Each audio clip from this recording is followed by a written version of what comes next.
The champagne glass slipped from Dinma Thaddy's hand, shattering against the marble floor of the Houston reception hall. Crystal fragments scattered across polished stone as 200 guests turned to stare. But Dinma barely noticed. Her eyes were locked on the dance floor where her ex-husband twirled her younger sister in circles, both of them laughing like they'd invented happiness. Rishante Cross dipped Dinma Thaddy low, her white wedding dress pooling around them like spilled milk. The DJ announced them as Mr. and Mrs. Cross. Applause erupted.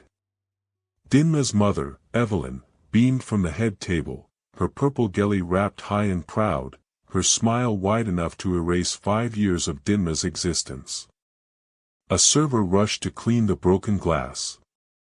Dinma murmured an apology and retreated to her seat at the back, table 17, tucked behind a decorative column where she could be present without being seen. Exactly where her mother had placed her. "You will attend," Evelyn had said 3 weeks ago, her Igbo accent sharpening with authority. "You will smile. You will not embarrass this family." So here Dinma sat. Purple satin dress that cost 2 paychecks. Makeup covering 12-hour ER shift exhaustion. Watching the man she'd built marry the sister she'd funded. Across the room, a man watched her. Su Il Nam stood near the bar, nursing whiskey he hadn't tasted, his dark suit fitted perfectly, his expression unreadable. He'd been watching Dinma since she'd arrived alone, since she'd taken that isolated seat, since her face had gone carefully blank during the vows. He recognized that look. He'd worn it himself once. The DJ transitioned to upbeat music. Guests flooded the dance floor. Dinma remained seated, hands folded in her lap, breathing controlled. 5 years of her life. 60 months of sacrifice. Reduced to a chair behind a column while everyone celebrated her replacement. Her phone buzzed. A text from Aloka, "Thanks for coming, sis." Means everything. Dinma deleted it without responding. Another buzz. Her mother, "Stop looking miserable. People are watching." Dinma turned off her phone. Su Il Nam moved closer, weaving through dancing guests with predatory grace. He stopped at Dinma's table, his presence commanding without effort. "You're Dinma Thaddy," he said. Not a question. She looked up, recognition flickering across her face before professionalism smoothed it away. "Mr. Su. You remember. Hard to forget someone you pulled 3 bullets out of." Her voice was steady, clinical.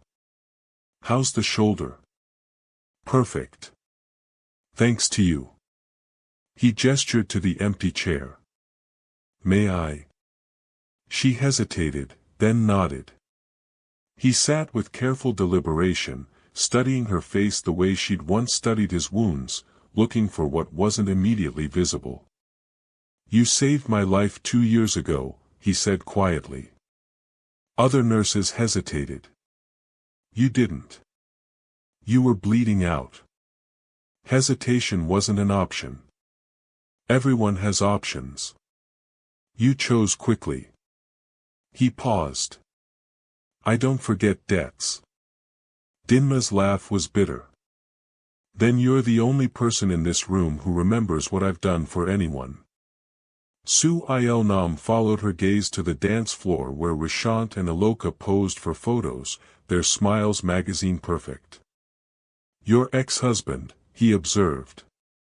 "And my sister." "I know." Dinma's head snapped toward him. "How do you?" "Rishante invited me. Business connection. Real estate deal he's trying to close." Su Il Nam's expression didn't change. "I accepted because I wanted to see you. To thank you properly for that night. You could have just sent flowers." "I don't do flowers."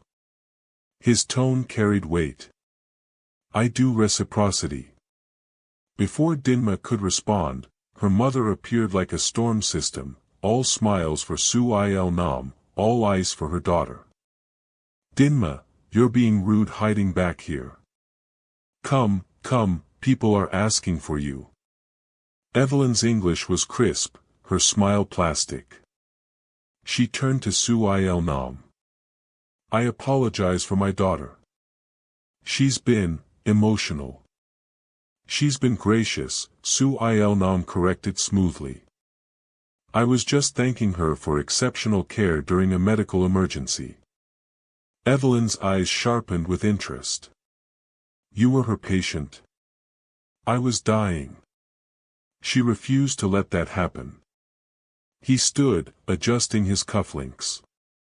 Mrs. Thaddy, would you mind if I asked your daughter to dance? The request hung in perfumed air.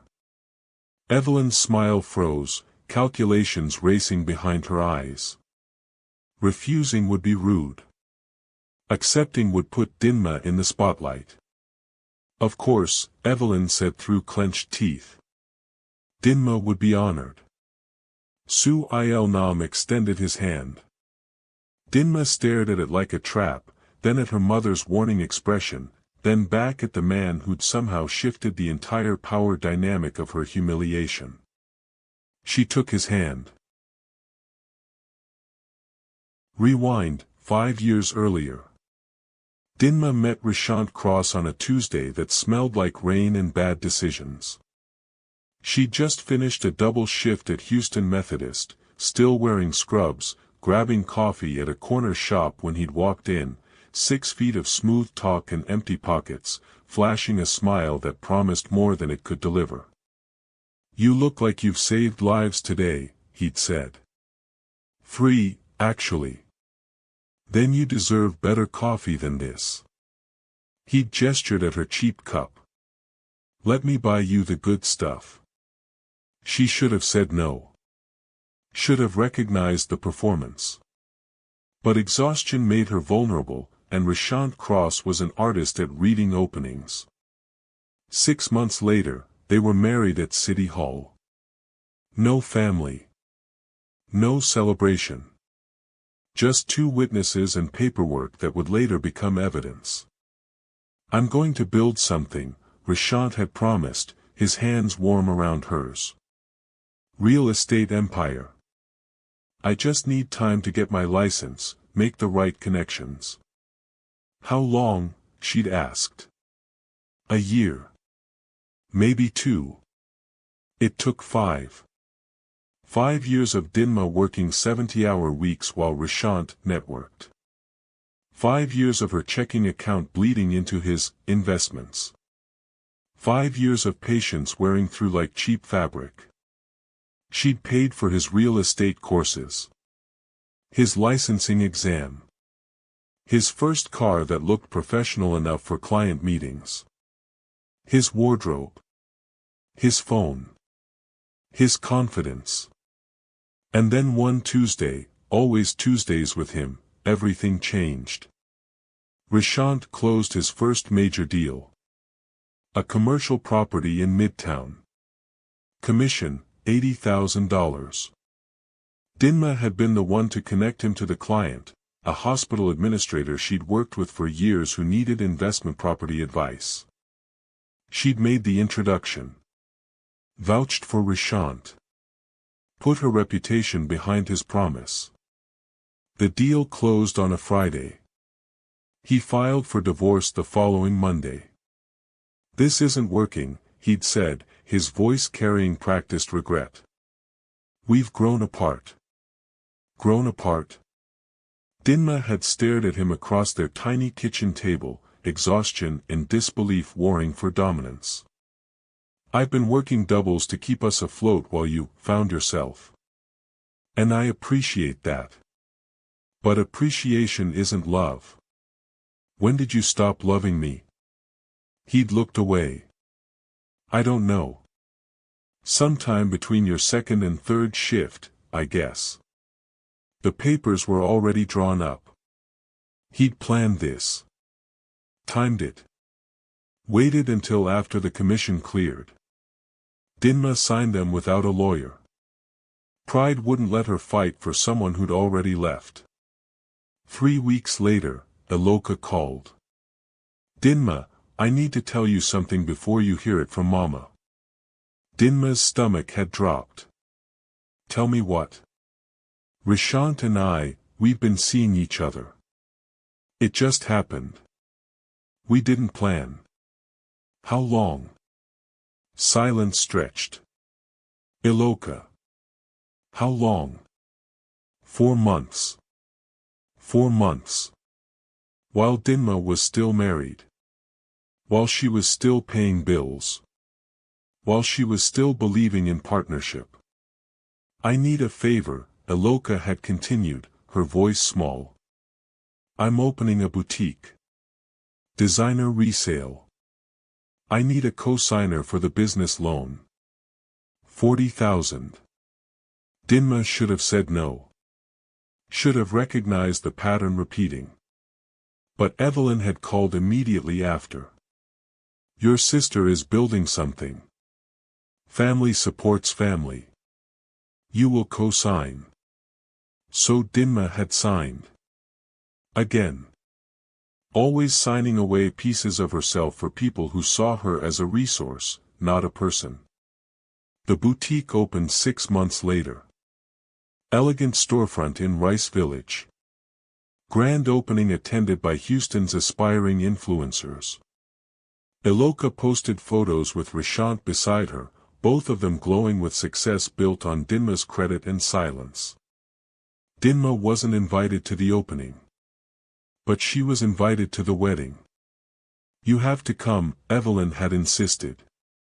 People will talk if you don't. They'll say you're bitter.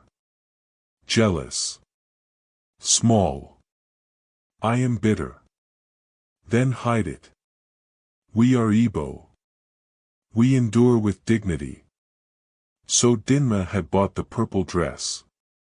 Had done her makeup. Had driven to the venue and taken her seat behind the column where dignity looked a lot like erasure. Present, the dance. Su Ionam's hand was steady at Dinma's waist as they moved through a slow song she didn't recognize. Around them, other couples swayed, oblivious to the tension crackling between the Korean businessman and the Nigerian nurse who'd once refused to let him die. You're very good at pretending, he observed. Pretending what? That this doesn't hurt. Dinma's jaw tightened. What would you know about it? Everything. His voice dropped lower. I was engaged once. She left 3 days before the wedding. Took the ring. Took my business partner. Took proprietary client lists worth millions. I'm sorry. Don't be. She taught me something valuable. What? That loyalty is rare. And when you find it, you protect it. Dinma met his eyes, dark, calculating, dangerous in ways that had nothing to do with the bullets she'd removed. Why are you really here? She asked. I told you. To thank you. You could have sent a check. I don't repay life debts with money. He guided her through a turn. I repay them with truth. What truth? That you deserve better than invisibility. The song ended. Applause rippled. Su Il-nam released her, but his eyes held hers for a moment longer. When you're ready to stop pretending, he said quietly, call me. He pressed a card into her palm and walked away, leaving Dinma standing alone on the dance floor while her ex-husband and her sister cut cake and her mother smiled for cameras and the weight of 5 years pressed down like gravity had intensified. She looked at the card. Embossed. Expensive. A single phone number. Her phone buzzed in her purse. Then again. Again. She stepped outside into Houston humidity, pulling out her phone. 17 notifications. All credit alerts. Her hands shook as she opened them. New account opened. Credit card. Limit, 15,000. New loan application. Personal. Amount, 35,000. New business account. Authorization, 70,000. All in her name. All opened during her marriage. All discovered tonight. Dinma scrolled through transactions with growing horror. Cash advances. Wire transfers. Account transfers to businesses she'd never heard of. Total, $123,000. Her credit was destroyed. Her savings were gone. And Rishante Cross was inside cutting cake, celebrating a future built on her financial corpse. Dinma's vision blurred. Not from tears, those would come later, in private, where weakness was allowed. The blur came from rage so pure it distorted reality, made the parking lot lights smear like oil paintings, made her breath come in sharp gasps that had nothing to do with Houston's thick air. $123,000. She scrolled again, slower this time, her nurse's brain forcing methodical assessment. The first account had been opened 4 years ago. Right after their first anniversary. The others followed in careful intervals, never close enough together to trigger immediate alerts, always timed to her work schedule when she was too exhausted to check statements thoroughly. He'd planned this. Systematically. While she'd worked doubles. While she'd paid rent. While she'd believed in partnership. Her phone buzzed again. Another alert. This one different. Insufficient funds. Electric bill payment declined. Dinma laughed, a sound like glass breaking. Her own utilities were being shut off while inside that reception hall, Rishante Cross danced with his new wife in a venue that cost more than Dinma's annual salary. The reception hall doors opened. Music and laughter spilled out. Iloka appeared, her wedding dress glowing white under parking lot lights, her expression concerned in that performative way that fooled everyone except the person it was aimed at. Dinma. Mama said you left. Are you okay? Am I okay? Dinma repeated the words like they were foreign. Am I okay? Iloka moved closer, heels clicking on asphalt. I know this is hard for you. But you're being dramatic. It's my wedding day. Your wedding day. Dinma's voice was dangerously quiet. Funded by a $40,000 loan I co-signed. In a dress I helped pay for. To a man who just destroyed my credit while I was working to keep us afloat. Iloka's face flickered, guilt, defensiveness, calculation. That's not fair. You and Rishante were already having problems. 4 months, Iloka. You started seeing him 4 months before our divorce. It just happened. Nothing just happens. You chose this. He chose this. And I've been so busy surviving that I didn't see what was being taken until there was nothing left. Iloka's expression hardened, revealing something uglier beneath the bridal glow. You're jealous.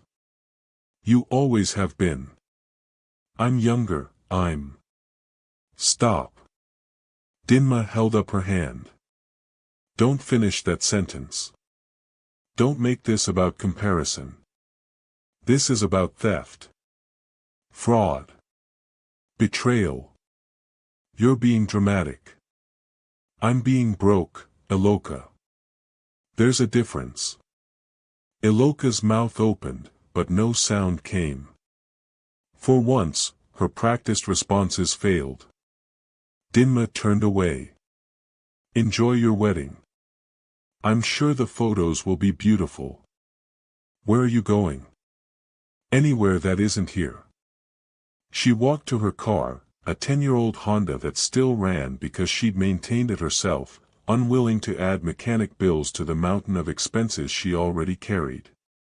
Her hand was on the door handle when her mother's voice cut through the night. "Dinma Thaddy, you will not embarrass me like this." Dinma didn't turn. "Go back to the wedding, Mama.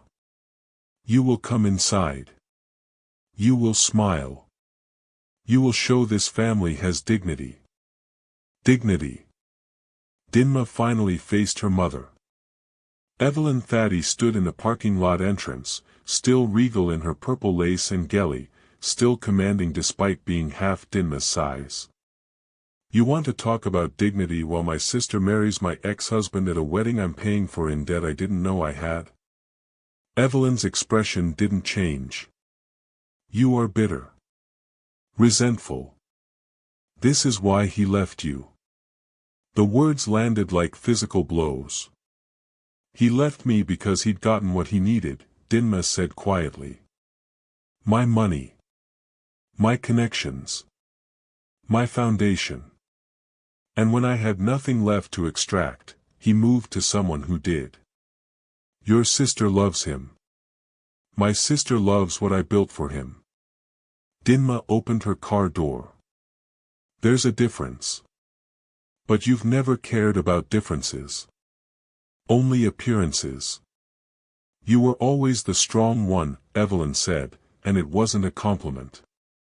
"Eloka needed protection. Guidance. You needed nothing. I needed a mother who saw me as more than a support system for everyone else's dreams." Drama. Always with the drama. Evelyn's voice sharpened. "You will come inside. You will." "No." The word hung between them, simple and absolute.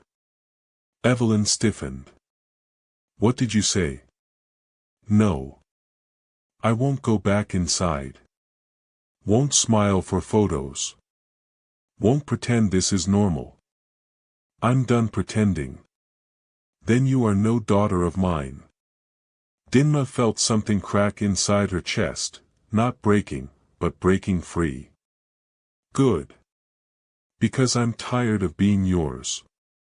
She got in her car and drove away, watching her mother's figure shrink in the rearview mirror, standing alone in parking lot lights, finally invisible herself. Dinma drove without destination, Houston's nighttime streets blurring past. Her hands gripped the steering wheel with white-knuckle intensity, her breathing still uneven, her mind cycling through 5 years of memories now recontextualized as evidence. Every late bill. Every declined card. Every investment opportunity Rishante had asked her to fund. All of it leading here. To debt she didn't know she carried. To a sister who'd helped herself to what remained. To a mother who demanded dignity while funding humiliation. Her phone rang. Unknown number. She almost didn't answer. Then recognized the area code, the same one on the card still clutched in her hand. "Hello.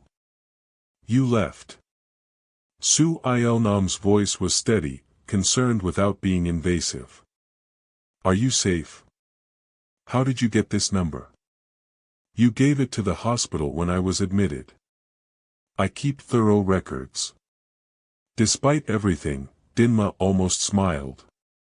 "That's borderline stalking. Borderline implies I crossed a line. I stayed carefully on the legal side." A pause. "Are you safe?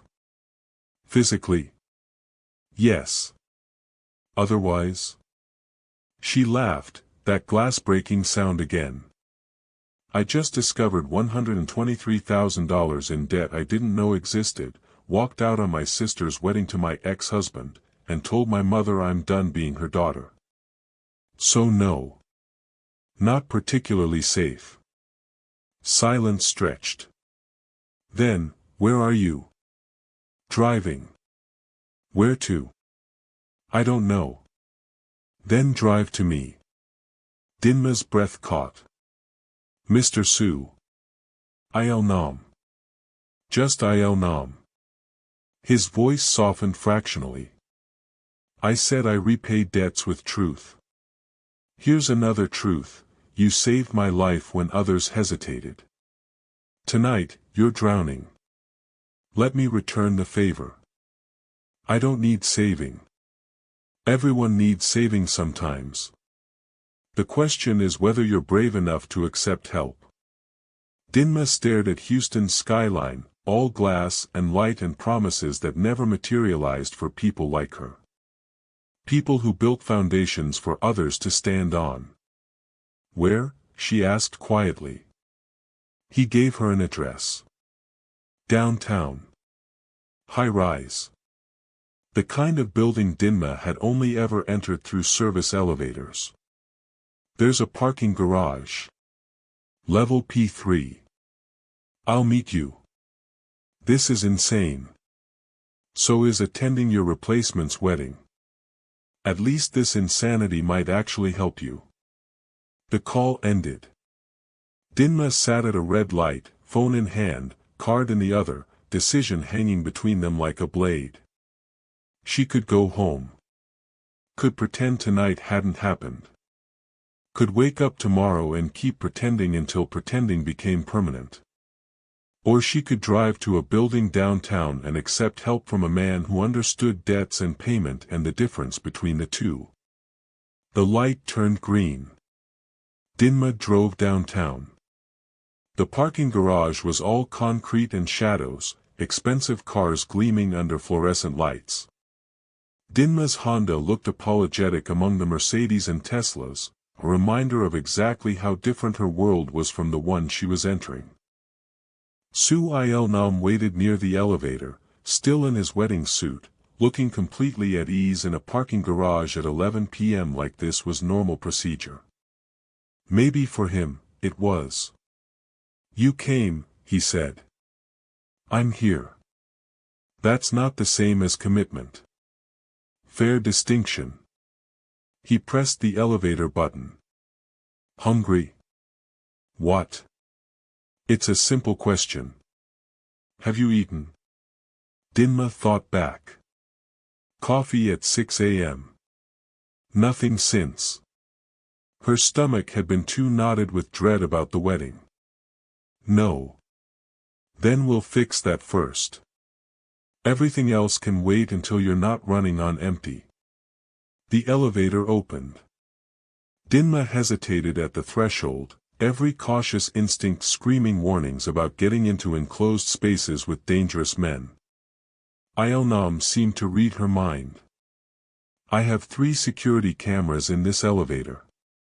2 in the hallway upstairs. If I were planning harm, I'd choose a location with less documentation. That's not reassuring. It's honest. He held the door. You've had enough lies tonight. I'm offering truth. And food. Nothing more unless you ask. Dinma stepped inside. The elevator rose smoothly, quietly, the kind of engineering that cost more than most people's cars. Il Nam stood opposite her, hands in pockets, expression neutral. 123,000, he said. That's specific. Credit alerts. Multiple accounts. All opened during my marriage. Forged signatures. Probably. I never authorized any of it. Then it's fraud. Criminal fraud. Proving it is different than knowing it. Not if you have the right help. The elevator opened onto a hallway that screamed money, art on walls, real hardwood floors, the kind of silence only expensive insulation provided. I know people who specialize in financial forensics. They could have documentation within 48 hours. I can't afford forensic accountants. You're not paying. I am. Dinma stopped walking. Why? Il Nam turned, meeting her eyes directly. Because 2 years ago, you had a choice. Let a dangerous man die, or risk your career saving him. You chose risk. Tonight, I'm returning the favor. That's not equivalent. Debts aren't about equivalent. They're about recognition. He unlocked a door. You recognized I was worth saving. I'm recognizing you're worth defending. The apartment beyond was exactly what Dinma expected: minimalist, expensive, impersonal. Floor-to-ceiling windows overlooking Houston's skyline, furniture that looked sculptural rather than comfortable, art that probably cost more than her annual salary. Sit, Il-Nam said, gesturing to a kitchen island. I'll make something simple. You cook. I survive. There's overlap. He opened a refrigerator that looked like it belonged in a showroom. Preference? Anything. Everything. I don't care. He worked quietly, efficiently, pulling ingredients with practiced ease. Rice. Eggs. Vegetables. The scent of sesame oil filled the air, familiar and foreign at once. Dinma watched him move, this man who'd been shot 3 times and survived, who'd invited her ex-husband to business meetings while actually coming to see her, who'd somehow known exactly when to offer help and exactly how to frame it so pride wouldn't make her refuse. Why were you shot? She asked. Business disagreement. That's vague. Intentionally. He cracked eggs into a pan.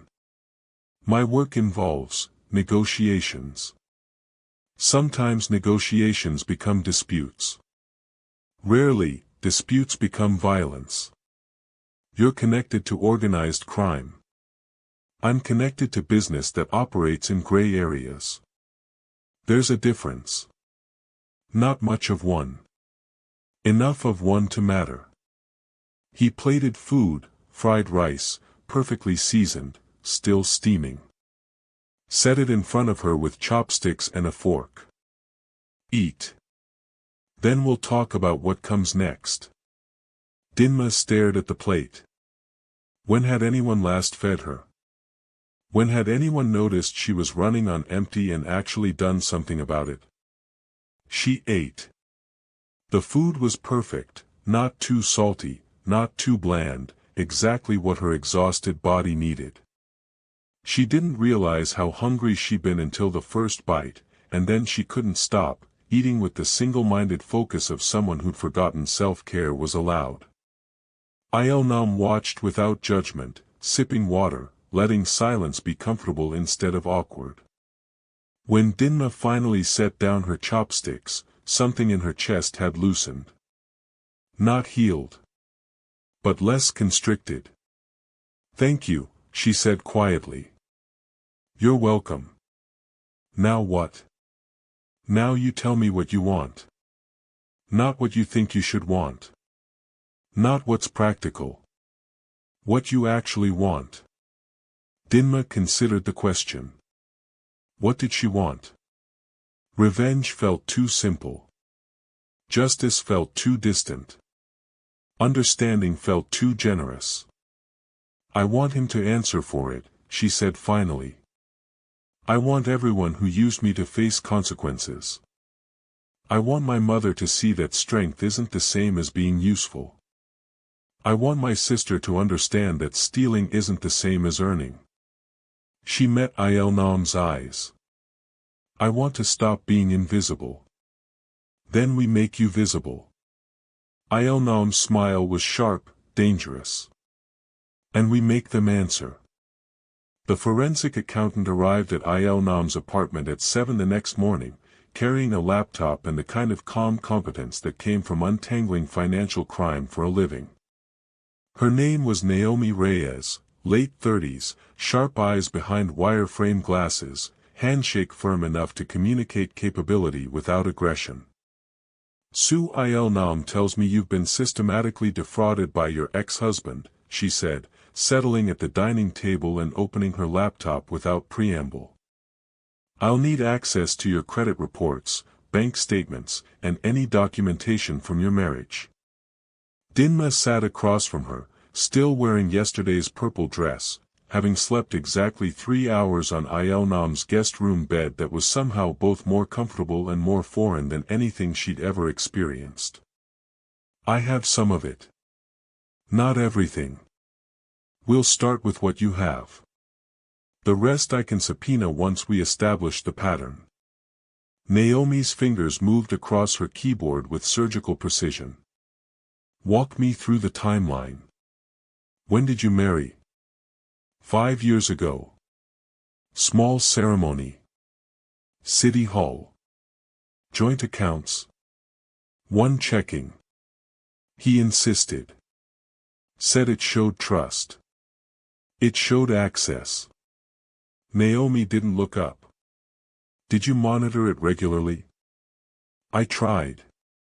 But I was working 70-hour weeks. He said he'd handle the day-to-day. Which gave him time to redirect funds without immediate detection. Naomi made notes. When did you first notice irregularities? Last night. Credit alerts. Multiple accounts I never opened. During the marriage or after? During. The oldest one is from 4 years ago. Naomi's expression didn't change, but something in her posture sharpened. That's long-term systematic fraud. Premeditated. This wasn't opportunistic, it was strategic. Yeonam stood by the windows, watching Houston wake up, his presence quiet but absolute. He'd changed into casual clothes, dark slacks, simple shirt, but still carried himself like violence was a language he spoke fluently. How long to build a case, he asked. 72 hours for preliminary documentation. 2 weeks for comprehensive evidence. A month if he's hidden assets offshore. Naomi glanced at Dinma. But I need your authorization to pull everything. This gets invasive. Phone records. Purchase history. Location data during your marriage. Are you prepared for that? Dinma thought about Rishante cutting cake with a loca. Thought about her mother's voice, you are no daughter of mine. Thought about 5 years of sacrifice reduced to debt and invisibility. Pull everything, she said. Naomi nodded and began typing. The sound of keys clicking filled the apartment like a countdown.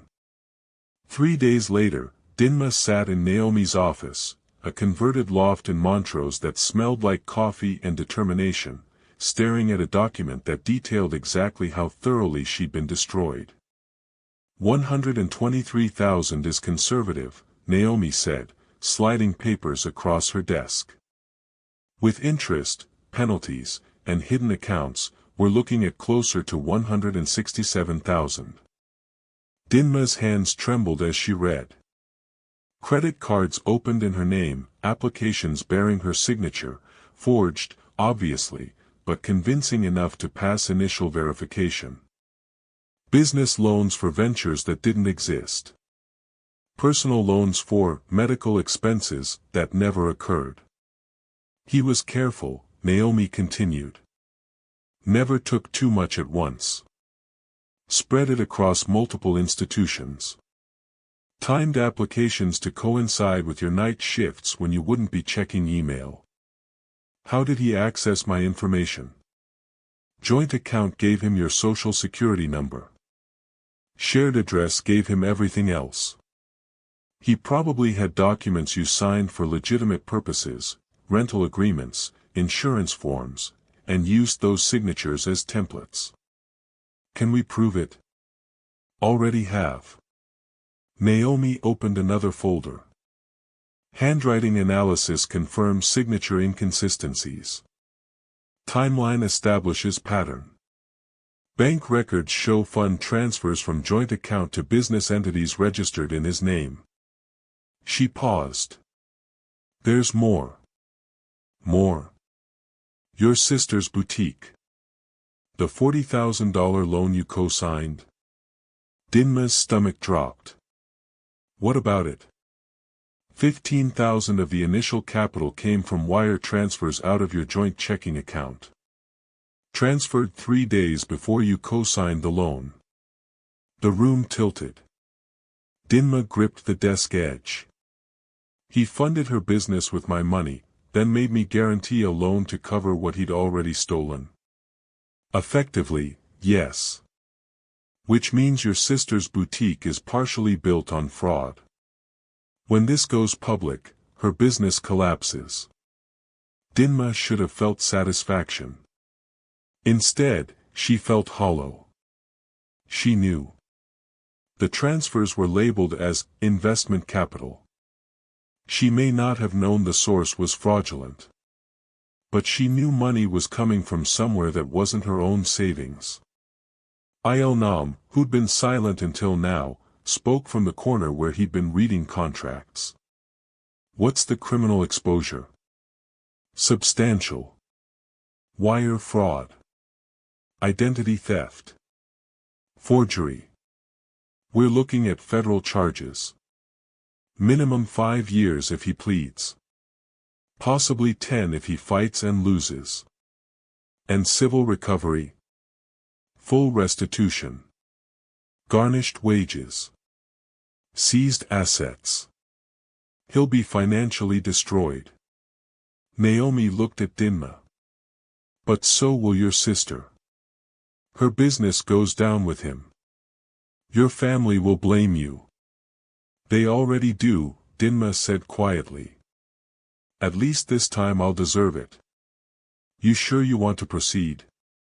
Naomi's voice was gentle. This destroys everything. No going back. Dinma thought about her mother's face when she'd said you are no daughter of mine. Thought about Aloka's text, thanks for coming sis. Thought about Rishante's smile as he dipped her sister low on their wedding dance floor. I've spent 5 years being destroyed quietly, she said. If I'm going down, I'm taking them with me. Naomi nodded. Then we file tomorrow. The confrontation came before the filing. Dinma's phone had been silent for 3 days, no calls from Aloka, no texts from her mother, no contact from anyone in her family. They'd written her off as dramatic, bitter, embarrassing. Then Evelyn showed up at Dinma's apartment. Dinma opened the door to find her mother standing in the hallway, still regal, still commanding, but something underneath the armor was cracking. You blocked your sister, Evelyn said without preamble. Yes. You will unblock her. Apologize. This tantrum has gone far enough.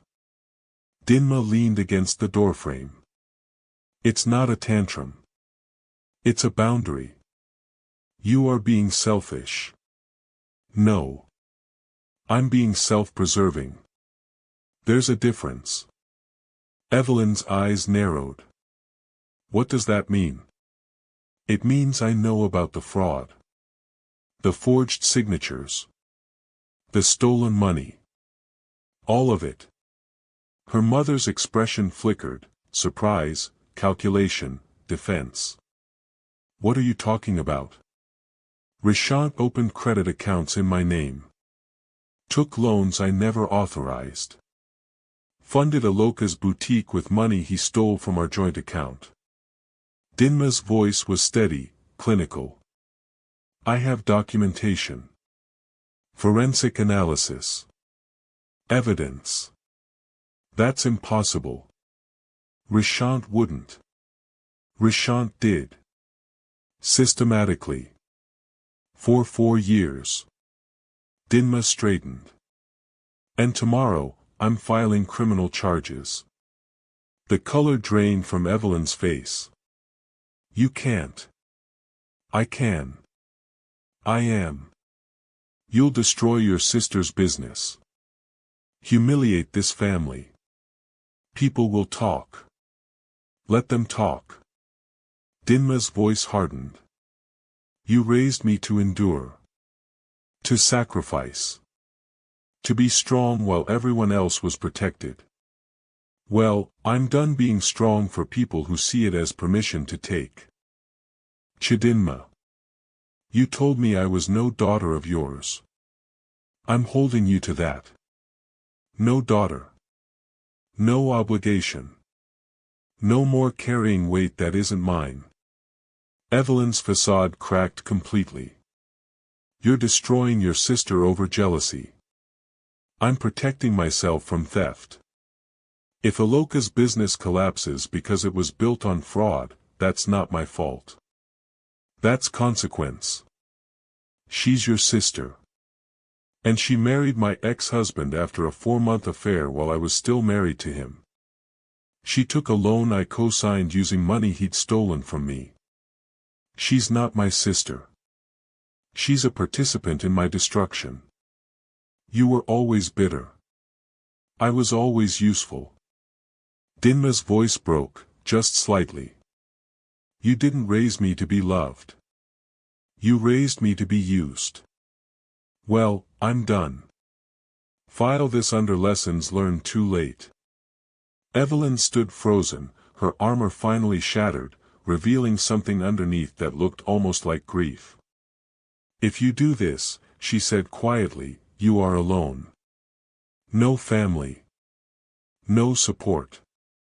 Nothing. I've been alone for 5 years, Mama. I just didn't know it until now. Dinma stepped back. The difference is now I'm choosing it. She closed the door. On the other side, she heard her mother stand there for a long moment. Then footsteps retreating. Then silence. Dinma slid down the door, sitting on her apartment floor, and finally let herself cry. Not for what she was losing. For what she'd never actually had. Aelnam found her there an hour later. He'd texted asking if she needed anything. She'd responded with her address and the word, company. He brought coffee and silence, sitting beside her on the floor without asking questions, just being present while she processed grief that had been delayed by survival. My mother came, Dinma said finally. I assumed. She said filing charges will destroy the family. Will it? Probably. Dinma wiped her eyes. Iloka's boutique collapses. Rishante goes to prison. My mother loses her narrative of successful daughters. And you? I lose people who are already gone. Just make it official. Aelnam sipped his coffee. When I was shot, I survived because you didn't hesitate. You saw someone bleeding and acted. No calculation. No weighing cost versus benefit. Just action. That's different. It's identical. Then, you saved a life without knowing if it would cost you yours. Now, you're saving yourself without knowing what it'll cost. Same courage. Different direction. Dinma looked at him, this man who'd appeared at her lowest moment like narrative convenience, except nothing about him was convenient. He was complicated. Dangerous. Connected to worlds she didn't understand. Why are you helping me? She asked. I told you. Debt repayment. That's not the whole truth. Aelnam was quiet for a long moment. Then, my ex-fiancée didn't just leave. She destroyed me strategically. Took clients. Took intellectual property. Took years of work and made it hers. And when I tried to fight back, everyone told me to let it go. Move on. Be the bigger person. What did you do? Burned it all down. Her reputation. Her business. Her credibility.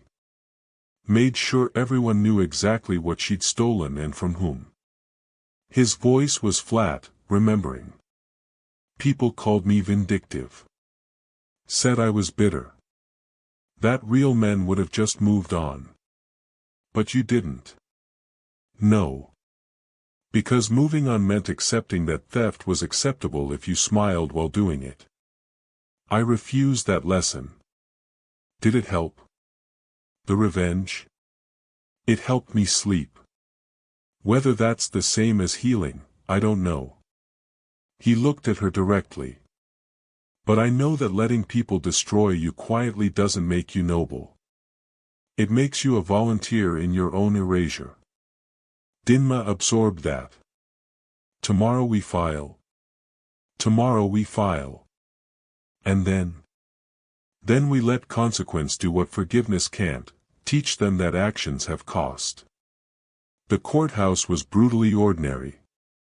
Gray walls. Fluorescent lights.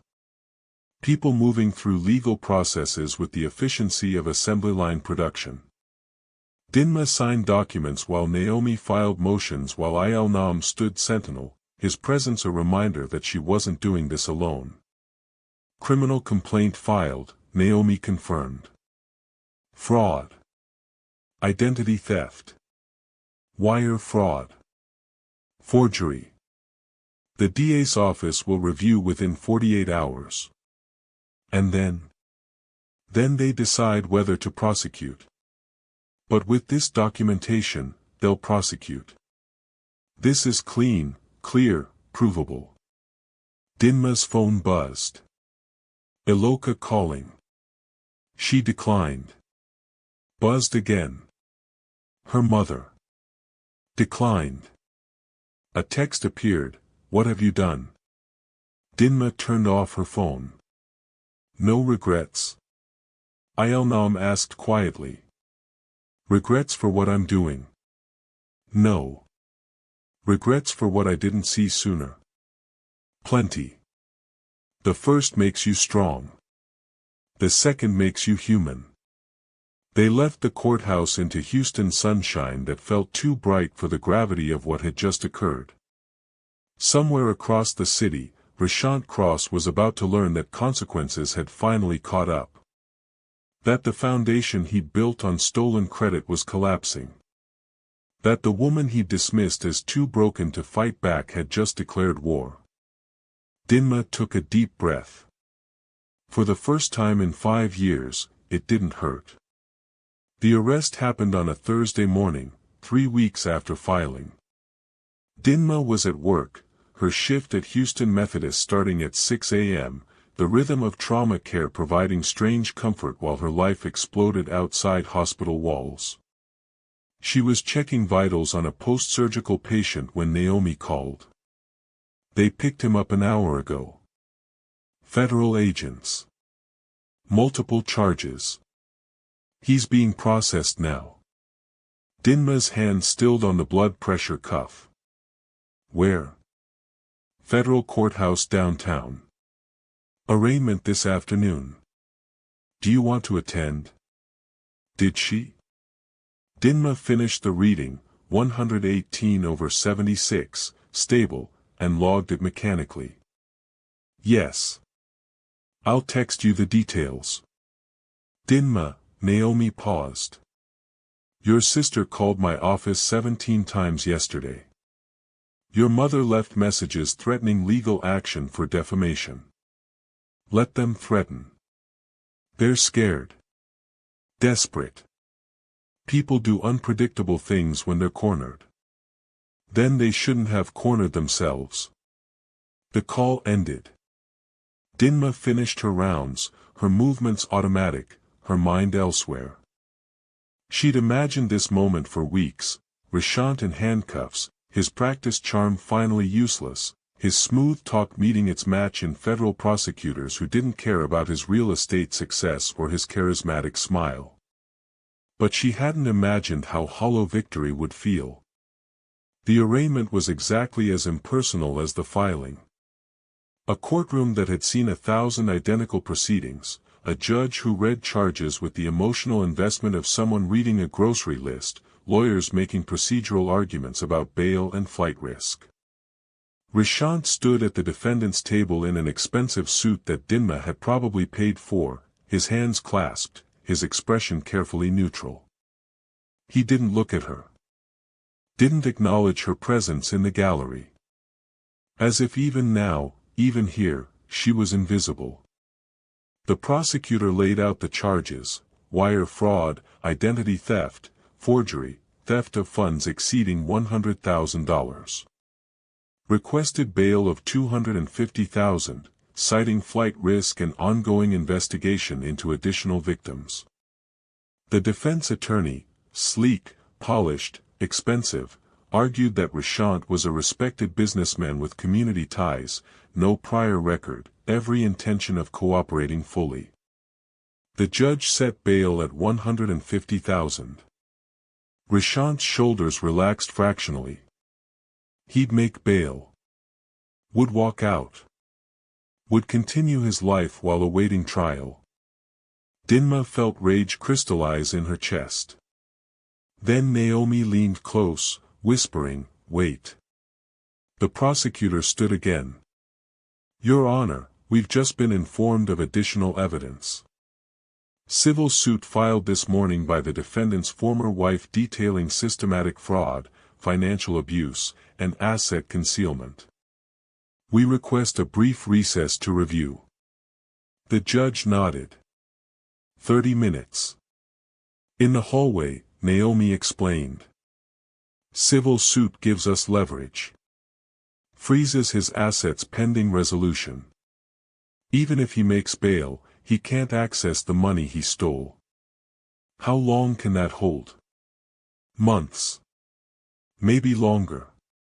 And every day it holds, his real estate business suffers. Clients leave. Deals collapse. By the time this reaches trial, there's nothing left to pay lawyers or restitution. Il-Nam appeared from the courthouse entrance, moving through the crowd with that predatory grace that made people unconsciously step aside. He nodded at Naomi, then turned to Dinma. "How are you holding up?" "I don't know yet. Ask me when this is over." "It won't be over for a long time. Cases like this take months. Years sometimes. Then ask me in years." His slight smile carried approval. "Your mother's in the parking garage. Waiting." Dinma's stomach tightened. "Alone? With your sister? And Rishante's lawyer? They're planning strategy. You're having me followed. I'm making sure you're protected. There's a difference." Dinma should have been angry. Should have felt violated. Instead, she felt something uncomfortably close to gratitude. What are they planning? Settlement offer. They want you to drop charges in exchange for repayment. No. I told them you'd say that. They don't believe me. Then they don't know me as well as they think. Il-Nam's expression shifted, something almost like pride. No. They really don't. The confrontation in the parking garage was inevitable. Dinma knew it the moment she pushed through the courthouse doors into Houston heat. Knew it when she saw her mother's car, the same Mercedes Dinma's nursing salary had helped purchase years ago, idling near the elevator. Evelyn emerged first, still regal despite everything crumbling.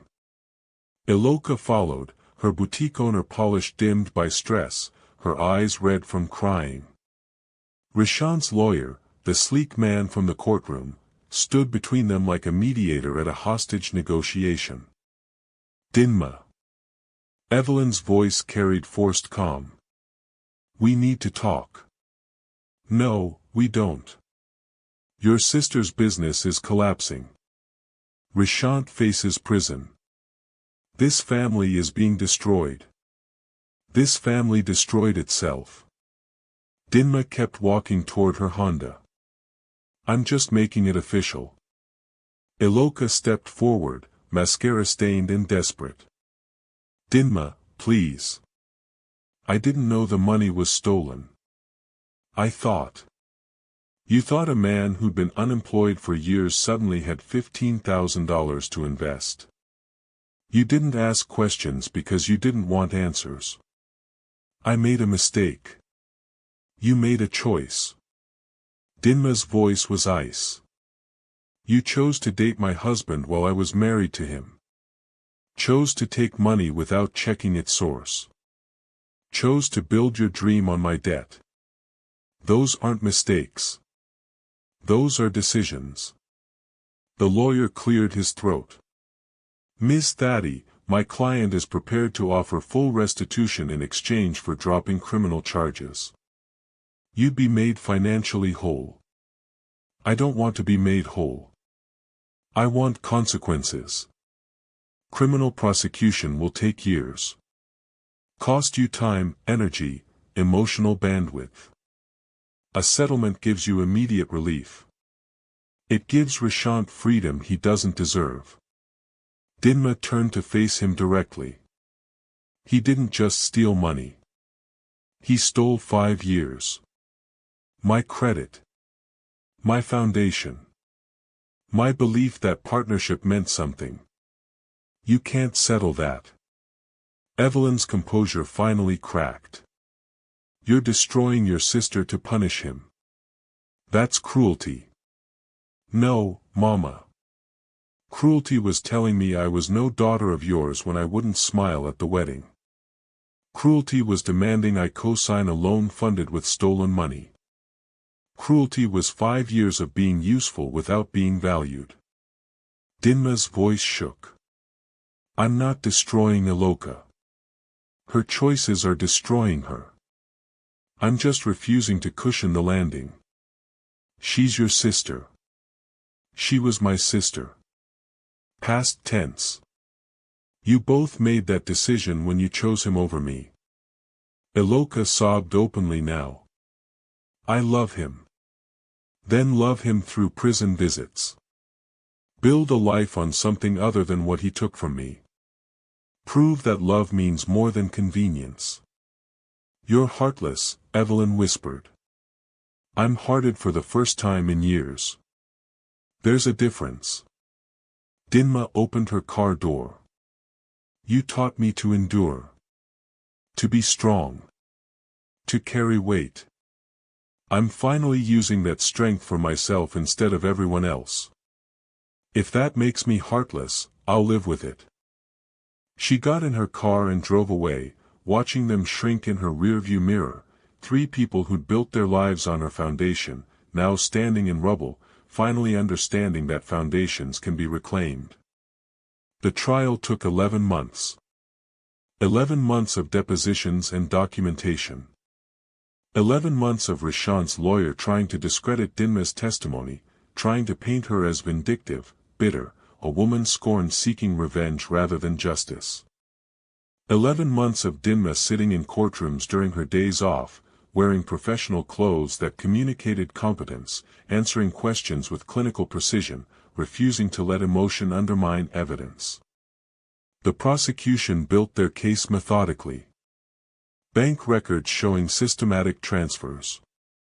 Forged signatures confirmed by handwriting experts. Testimony from credit card companies about fraudulent applications. Timeline establishing pattern and premeditation. Rishante's defense argued desperation, not malice. Claimed he'd borrowed from their joint account intending to repay. Suggested Dinma had known about the loans and later denied knowledge out of spite. The evidence said otherwise. On day 43 of the trial, the prosecution called their final witness, Su Il Nam. Dinma hadn't expected it. Naomi had mentioned his name on the witness list but hadn't explained why. Now he sat in the witness box, wearing a dark suit that communicated power without arrogance, his expression neutral. Mr. Su, the prosecutor began.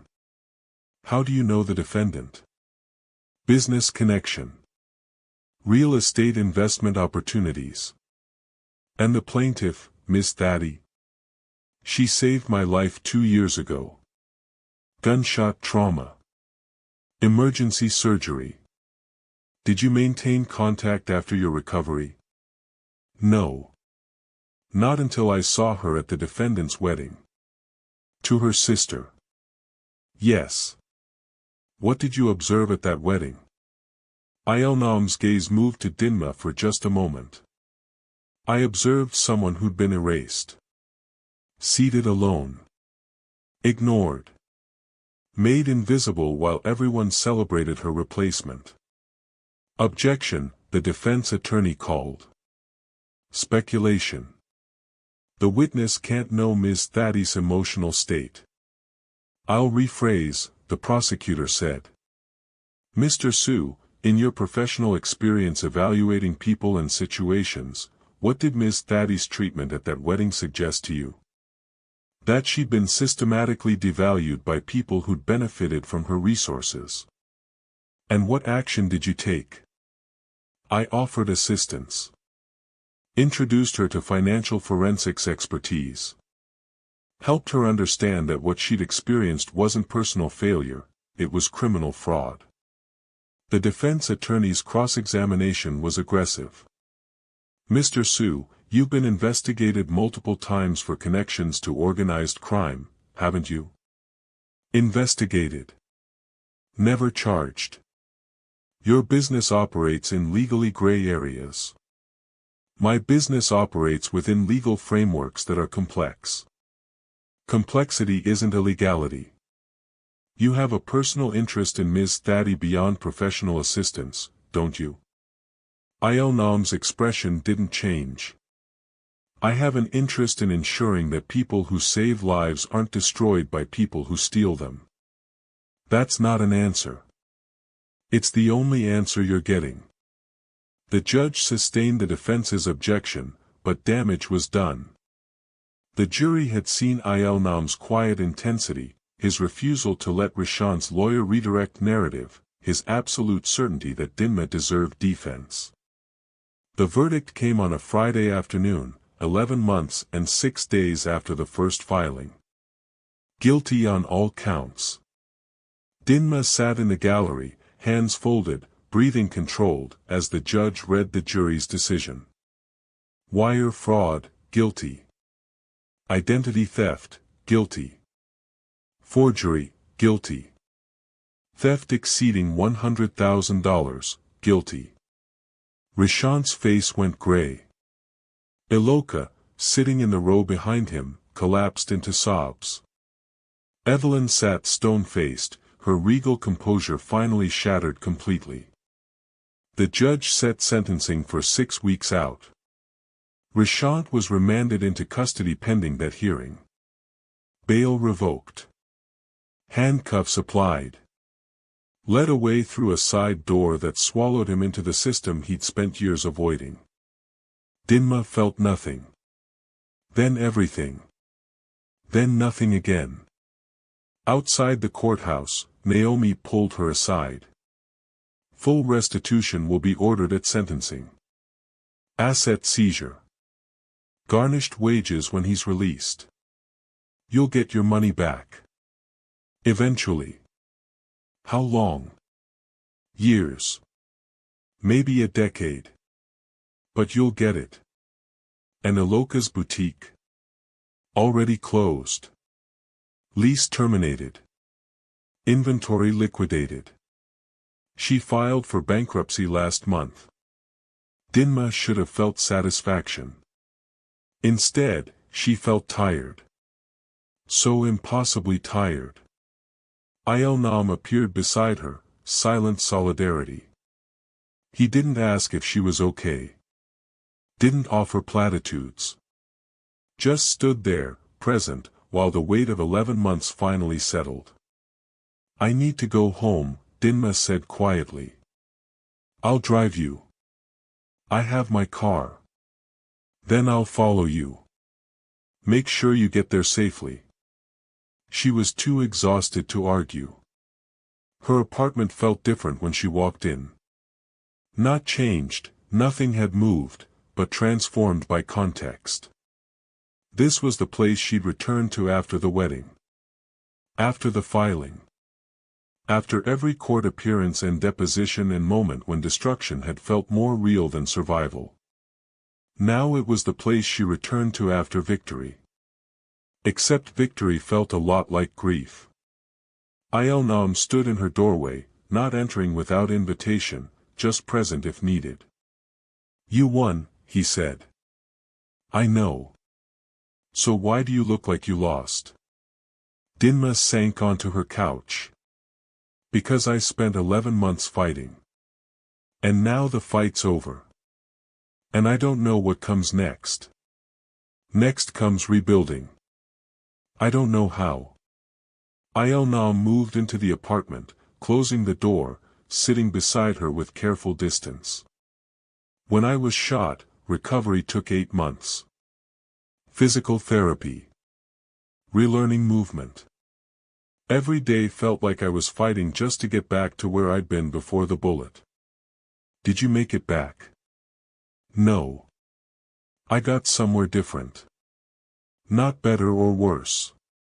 Just different. The man I was before didn't exist anymore. I had to decide who to become instead." Dinma looked at him, this man who'd appeared at her lowest moment and stayed through every brutal month that followed. "Who did you become?" "Someone who understood that survival and living were different things. And that choosing to live meant accepting that some doors close permanently. My family. Yes. I'll never get them back. No. But you might get something better. Chosen family instead of obligated family." Dinma felt tears threaten, not sad tears, but overwhelmed tears, the kind that came when you'd held everything together for so long that relief felt dangerous. "Thank you," she whispered. "For everything. For seeing me when I was invisible. For helping when I had nothing to offer back. You saved my life. I'll never have nothing to offer back." They sat in comfortable silence while Houston's evening settled outside, while somewhere across the city Rishante sat in a cell, while Aloka dealt with bankruptcy, while Evelyn processed that strength she'd demanded had finally been used against expectations she'd weaponized. And Dinma breathed. Just breathed. Finally allowed to exist without carrying weight that wasn't hers. 6 months after the verdict, Dinma sat in the nurse manager's office at Houston Methodist, wearing her best interview suit, answering questions about leadership philosophy and conflict resolution with the same clinical precision she'd used in the courtroom. "Your resume shows 15 years of ER experience," the interviewer said. Dr. Patricia Chen, chief of emergency medicine, 50-something with kind eyes that had seen too much and somehow remained kind anyway. "But you've never applied for management before. Why now?" Dinma considered the question carefully.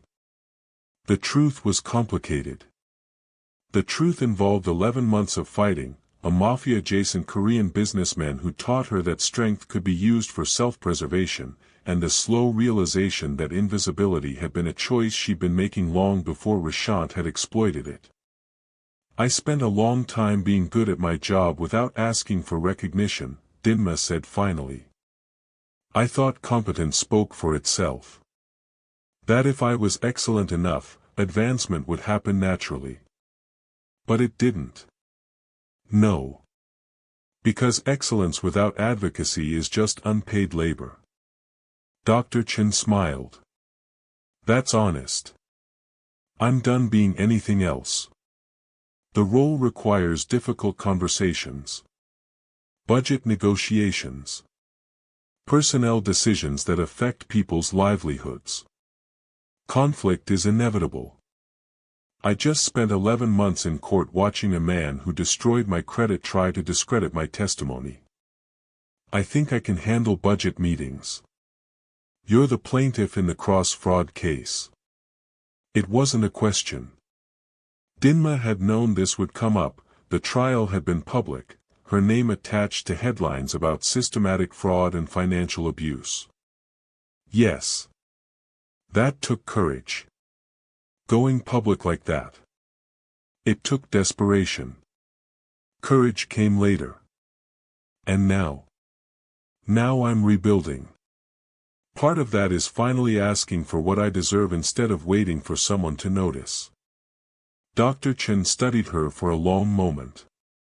Then, the position is yours if you want it. 15% raise. Management track. You'd start in 6 weeks. Dinma's breath caught. Just like that. Just like that.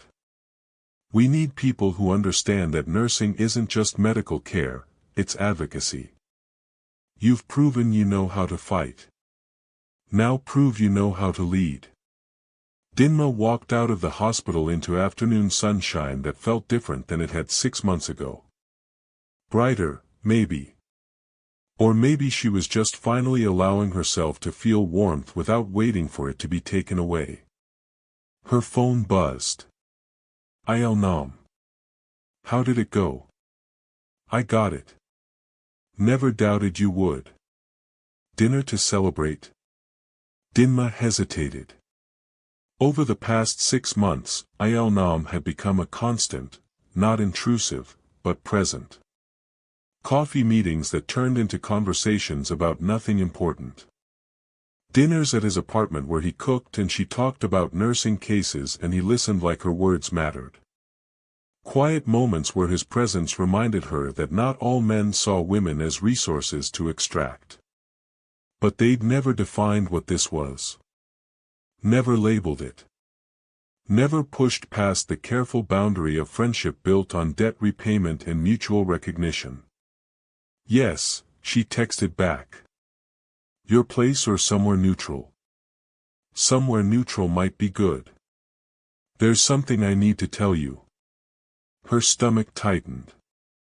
Those words never preceded good news. The restaurant was upscale without being pretentious, the kind of place where business deals and marriage proposals happened with equal frequency. Il Nam was already seated when Dinma arrived, wearing dark slacks and a shirt that suggested he'd come from somewhere important. "Congratulations," he said, standing to pull out her chair. "Nurse manager. Well deserved.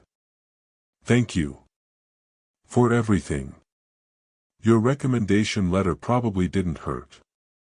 Your 15 years of excellence did most of the work. I just provided context." They ordered wine for her, water for him, appetizers they'd share because 6 months of dinners had established comfortable rhythms. When the food arrived, Il Nam set down his fork and met her eyes directly. "I'm leaving Houston," he said. The words landed like physical impact. Dinma's hand stilled on her wine glass. "When?" 4 weeks. Business expansion. Seoul office needs direct oversight. How long? Permanently. Or as permanent as anything in my world gets. Dinma processed this. 6 months of his presence becoming normal. 6 months of learning to trust again. 6 months of something undefined but important building between them. Now ending. "Why are you telling me over dinner instead of a phone call?" she asked quietly. "Because I'm hoping you'll come with me." The restaurant noise faded. Dinma heard only her heartbeat, sudden and too loud. "What? Come to Seoul? Not forever. Not with promises I can't make. Just, come. See what it's like. See if there's something worth exploring. Il Nam. I know it's insane. We've never even," he stopped, choosing words carefully. "We've been careful. Kept boundaries. Maintained distance because you were rebuilding and I was helping and neither of us wanted to complicate that. And now? Now you're rebuilt. You have a job. Financial stability. Legal victory. You don't need me anymore. So you're leaving." "I'm leaving because my business requires it. But I'm asking you to come because," he paused. "Because these past 6 months, You've become the most important part of my day. And I'd like to see if that continues when geography changes. Dinma stared at him. This man who'd watched her from across a wedding reception. Who'd offered help when she was drowning. Who'd stood beside her through 11 months of legal warfare. Who'd somehow become essential without either of them acknowledging it. I can't just leave, she said. I just got promoted. I have responsibilities. I'm not asking you to abandon anything. I'm asking you to add something. His voice was steady, honest. Houston will be here. Your job will be here. Your life will be here. I'm asking for 3 weeks. Come to Seoul. See my world. Decide if there's space in it for what we could be. What could we be? I don't know. But I'd like to find out. Dinma thought about the past 6 months. About learning to choose herself. About discovering that strength meant asking for what she deserved. About the slow realization that Il-Nam had never tried to fix her, he just provided tools and space while she fixed herself. 3 weeks, she said. 3 weeks. And if it doesn't work? Then you come home. No pressure. No expectations. Just honest exploration. Your world is dangerous. Yes. You operate in gray areas. Yes. I'm a nurse. I save lives. I complicate them.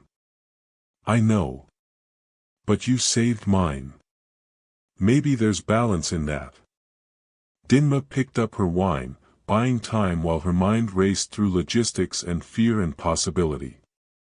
I need to think about it, she said finally. Fair. They finished dinner talking about safer things, her new management responsibilities, his Seoul expansion plans, the weather patterns that would be different in Korea. Surface conversation while underneath, something fundamental shifted. Dinma called him 3 days later. 3 weeks, she said when he answered. But I have conditions. Name them. I pay my own way. Flights. Hotels. Everything. This isn't rescue. This is choice. Agreed. If at any point I want to leave early, I leave. No questions. No guilt. Agreed. And you're honest with me. About your business. Your world. What being with you actually means. No sanitizing. No protecting me from reality. Silence stretched. Then, that's the hardest condition. But agreed. When do we leave? 2 weeks. Gives you time to arrange leave from work. I'll be there. The call ended.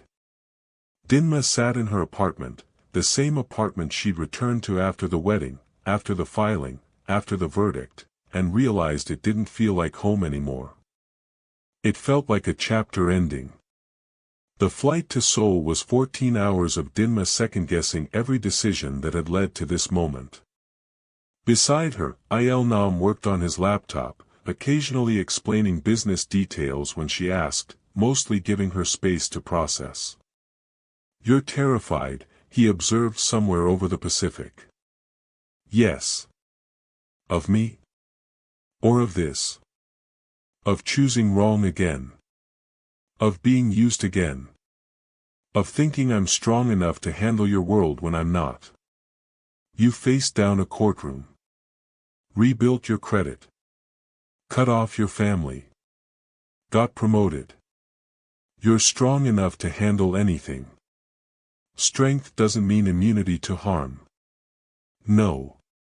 But it means you'll survive it. He closed his laptop. I can't promise you won't get hurt. My world is unstable. Dangerous. Full of people who see vulnerability as opportunity. But I can promise I'll never be one of those people. How do I know that? You don't. That's what these 3 weeks are for. Testing trust. Seeing if what we've built in Houston translates to Seoul. The plane descended through clouds into a city that glowed like circuitry, neon and glass and endless possibility. Il-nam's apartment in Seoul was similar to Houston, minimalist, expensive, carefully impersonal except for small details that suggested actual living. Books in Korean and English. Art that looked chosen rather than decorated. A kitchen that showed use. 3 weeks, he said, setting down her luggage. No expectations. Just exploration. Dinma moved to the floor-to-ceiling windows overlooking Seoul's impossible density. Somewhere down there, millions of people lived interconnected lives. And somehow, she'd ended up here, a Nigerian nurse from Houston standing in a Korean penthouse with a man who'd watched her be invisible and decided she deserved to be seen.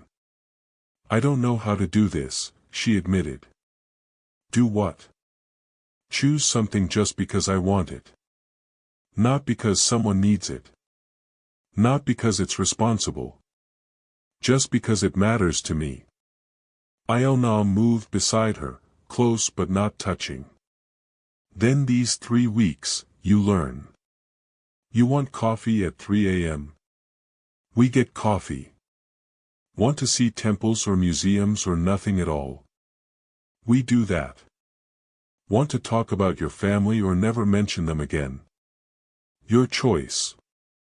What if I want to go home after 3 days? Then I book your flight and say goodbye and remember these 6 months as the time I learned that some people are worth risking rejection for. Dinma turned to face him. You're risking rejection. Terrified of it, actually. But you taught me something. What?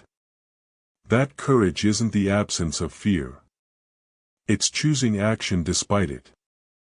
She kissed him then, the first time, after 6 months of careful distance, finally closing the space that had protected them both. His hands came up to frame her face, gentle, asking permission with every movement. When they pulled apart, both breathing unsteadily, Dinma felt something unlock in her chest that had been closed since before Rishante, before her family, before she'd learned that giving everything meant having nothing left. 3 weeks, she whispered. 3 weeks, he agreed. Dinma stayed in Seoul for 8 months. Not because she couldn't leave. Because she didn't want to. She returned to Houston once, settling affairs, transferring her management position to someone who'd earned it through advocacy rather than waiting, packing belongings that felt like previous life artifacts. Her mother called once during that trip. Dinma answered. You're really leaving, Evelyn said. Yes. For him. For me. He's just part of the package. Silence stretched. Then, I don't understand you. I know, Mama. That's okay. You don't have to. Will you come back? To visit. Not to stay. Then I've lost you. You lost me when you chose everyone else over me. I'm just making it official. The call ended. Dinma felt nothing. Then relief. Then finally, peace. She flew back to Seoul carrying only what mattered, clothes, books, photos of the life she'd built after destruction, and the quiet certainty that choosing herself hadn't made her selfish. It had made her whole.